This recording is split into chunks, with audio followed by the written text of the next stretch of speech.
জানেন রেগুলার যেসব অটো ও নসিমেন পরিমাণ যেগুলো মোটরসাইকেল চলতেছে এগুলোর কারণে নিরসন ক্রমান্বয়ে বাড়তেছে এবং আমরা ওনাদেরকে সচেতন করার জন্য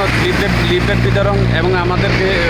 অন্য যে কর্মসূচি ওইসব কর্মসূচিগুলো আমরা করতেছি, তারপরেও কিন্তু আমরা যানজট নিরসন করতে পারতেছি না। যার কারণে আমাদের প্রতিদিনকার যে তাদের বিরুদ্ধে যে প্রসিকিউশনটা আমরা অব্যাহত রেখে চেষ্টা করতেছি যাতে আমরা যানজট নিরসন করতে পারি। ধন্যবাদ। আসসালামু আলাইকুম, আমি সার্জেন্ট জিয়াউদ্দিন 2000 হাই থানা। আমাদের আজকে প্রতিদিনকার টল ডিউটির অনুসারে আমরা আজকে টল ডিউটিতে আছি এবং আমাদের প্রতিদিন যে প্রসিকিউশন যে আপনার হলো অবৈধ যানবাহন যেগুলো মহাসড়কে চলাচল নিষিদ্ধ,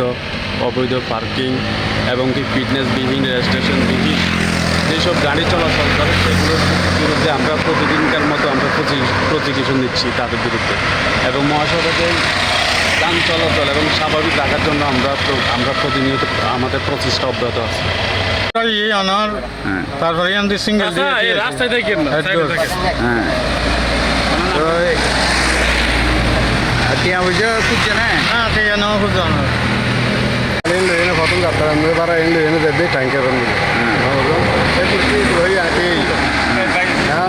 মামলা দিয়ে আড়াইশো মামলা ফটো যাত্রা এবার আর ফটো আড়াইশো মামলা কিল্লে মামলা দিয়ে হাই ওয়ান দলে গাড়ি চালানো নিষেধ বাড়ালে দেড় দিন আর